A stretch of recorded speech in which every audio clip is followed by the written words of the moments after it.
Mas, Juca, sobre o Corinthians, perdeu para o Botafogo. Alguém estava falando em algum alvinegro rebaixado. O Corinthians está na zona do rebaixamento nesse momento e jogando pedrinha. Então, porque é tal história. O corintiano quer se iludir, ou quis se iludir, com vitórias que o Corinthians teve contra quem? Contra o América Potiguar da Série D, contra times da Série B continental, né, na Copa Sul-Americana. Fico ofendidos quando eu digo isso, né? Mas é a verdade. Ganhou de quem o Corinthians? No Brasileirão, do Fluminense de 3-0, com 2 gols dados de presente. O Corinthians fez esses gols em 7 jogos. E contra o Botafogo ficou muito clara a diferença. Quer dizer, o Corinthians sequer disputa o campeonato que o Botafogo disputa. O Luiz Henrique sozinho ganhava do Corinthians. Era a melhor presença em Itaquera. O Corinthians vai disputar o campeonato com o Atlético Goianiense, com o Criciúma, com o Cuiabá, com o Vitória, com o Vasco. Esse é o campeonato do Corinthians. Agora, se dissesse, não, esse é o campeonato do Corinthians, porque o Corinthians, enfim, pôs a mão na cabeça e tem uma folha salarial compatível com um clube endividado, ok, faz parte. O corintiano entenderia. Mas não. O Corinthians tem a 4ª ou 5ª folha salarial do Campeonato Brasileiro. E está no lugar em que está. É para dormir em paz? Não, não é. Pode ganhar a Sul-Americana? Pode. Pode até ganhar a Copa do Brasil? Pode. Mata-mata, sabe Deus. Mas eu, se fosse corintiano, estaria muito preocupado era em evitar uma nova queda neste século XXI. Ô, Trajano, agora o outro lado desse jogo, o Botafogo muito bem, hein? 1-0, ganha do Corinthians, o time é forte, o time parece que afastou aquele fantasma do ano passado, daquela amarelada terrível, vem fazendo uma campanha bem interessante. É um daqueles que ninguém vai querer pegar, que tá no pote 2 lá da Libertadores, quem pegar vai sofrer. Sim. Usando aquele jargão, coisa que só acontece ao Botafogo, é melhor me calar. Entendeu? Porque depois do que aconteceu no ano passado, a gente se referiu ao Botafogo. Ah, mano, tá bem, olha só. Não, tá bem, o técnico parece ser legal, tem desempenhado bem. Mesmo assim, contra o Corinthians, escapou de boa, eu acho. Aquele falso Vera, ele tinha que botar o pé na forma, porque ele teve umas 4 ou 5 chances de chutar pro gol e não acertava no final da partida. Não, é legal ver o Botafogo assim. Agora, o que o Juca não incluiu na lista dele, e que tem incluído, estou falando lá de baixo, é o Fluminense. O Fluminense é um ponto acima do Corinthians. Fluminense, campeão da Libertadores, não é? Então é outro time que tá esquisito. E aquela saidinha de bola do Fluminense continua uma maravilha, né? Uma maravilha. Agora, eu acho que porque a gente estava falando aí dessa coisa, eu acho que o Arnaldo que falou, da Copa América, 10 dias, depois não sei o quê. Papá. É muito. Eu não sei nem essa gangorra entre a disputa de torneios e a disputa do Campeonato Brasileiro, você não sabe como considerar o time. Eu acho que o grande exemplo desse é o Bahia, para mim. O Bahia merece todas as críticas em determinado momento. Copa do Nordeste, não sei o que e tal. Aí vai para o Brasileiro e está lá. É líder. É líder, junto com o Flamengo, só perde na disputa de saldo, essa coisa. Então é muito difícil essa altura do campeonato, a gente falar, o Botafogo está bem, mas eu prefiro esperar. O outro está muito mal. Aí dá para falar. Quem está muito mal, dá para falar. Quem está muito bem, difícil de falar. Eu acho que a lógica, na minha cabeça, é essa. Os que estão lá em cima, será que vão se manter lá em cima? Será que tem elenco? Vão perder jogadores durante a Copa América? Será que foi um brilhareco momentâneo? Será que tem substância?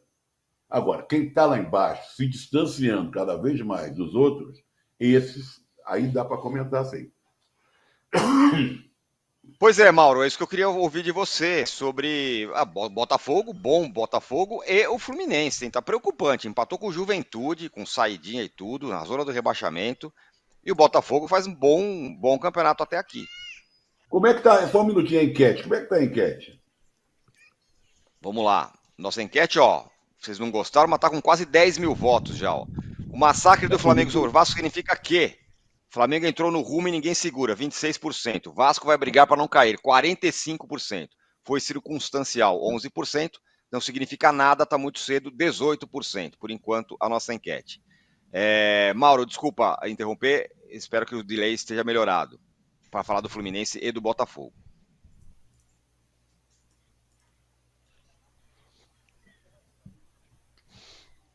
Acho que o Botafogo está mostrando já um trabalho do seu técnico já há algum tempo, com uma certa regularidade, uma certa estabilidade. O Corinthians em Itaquera hoje para o Botafogo é algo factível, normal até. O Corinthians é um time muito fraco, a situação é bem complicada. O técnico ficou bravo outro dia que perguntaram para ele sobre rebaixamento, de fato, faltando muitos jogos, mas essa é uma pauta corintiana para esse campeonato, talvez aí por todo ele, né? A não ser que ele consiga uma grande mudança aí de cenário.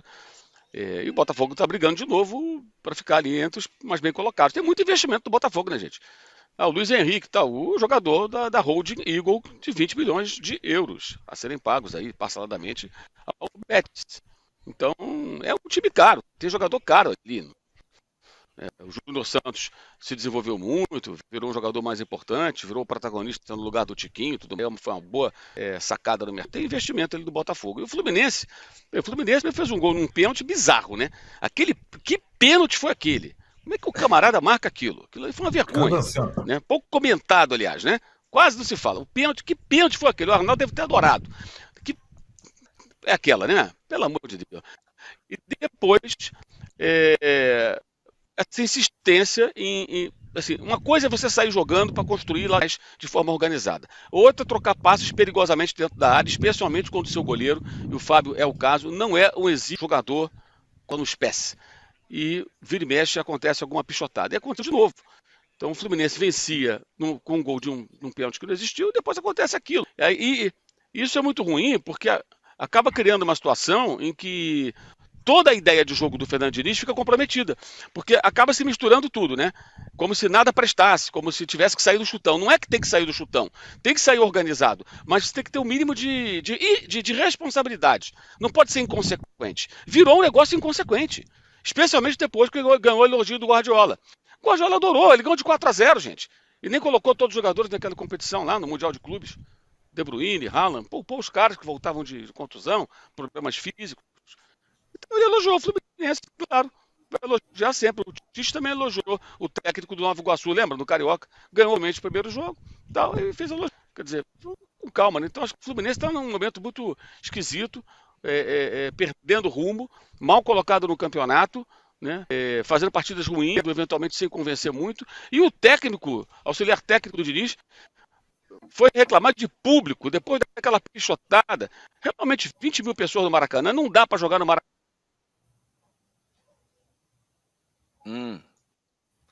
Travou. Conexão do Mauro travou. Agora eu só não entendi, viu, Mano, dele falar que o Arnaldo, em relação ao pênalti do Fluminense, foi citado você, Arnaldo. Isso, o árbitro é o Candansan. Eu conheço. O Lavieri conhece também. Tem árbitro que não tem condição de apitar. Esse é a promessa da nova geração de árbitros de São Paulo. É o árbitro mais interventor do país. É péssimo. E aí deu um pênalti meio mandrake e tal. Ficou naquela situação Mandraquíssimo. toda. Fraco Nossa. demais. Esses que a gente fica... As figuras carimbadas são melhores, por mais que a gente veja defeitos no Daronco, no Klaus, nos outros. Esses da nova geração são um desastre. Esse é o caso do Candansan. Mas o Mauro estava terminando de falar sobre a questão que auxiliar do Diniz, jogadores do Fluminense reclamaram da pouca presença de torcida no estádio. E essa é uma situação, porque o Trajano citou a dificuldade de a gente situar os clubes nas diversas competições. Hoje a gente já consegue ver o seguinte, né? Eu falei que o Inter vai direcionar os esforços pelo Brasileiro. O Grêmio vai direcionar esforços nas Copas. O Fluminense está direcionando esforço na Libertadores. E assim por diante. Só que o Brasileirão, ele não admite... O Corinthians na Sul-Americana, né, Juca? Mas o brasileiro, ele não admite esse tipo de coisa, cara. Porque se você... E adorei a frase da coluna que encerra. Se você larga mal, a chance de você brigar contra o rebaixamento durante o campeonato todo é gigante, né? Então, o Fluminense, que na temporada passada, ou nas temporadas passadas, ia muito bem no Brasileirão na sua casa, no Maracanã, esse ano ele vai mal pra caramba também no Maracanã. E acho que essa é uma questão para... E é curioso que a gente trate o Corinthians com a única vitória justamente contra o Fluminense, né? Então são dois times, a gente fala muito do Vasco, porque eu acho que o elenco do Vasco é inferior, evidentemente, ao do Fluminense, e também é inferior ao do Corinthians. Mas Fluminense e Corinthians, com mais poderio, largaram muito mal nesse Brasileirão. E vai demorar para se recuperar, não é de uma rodada para outra, não. Qual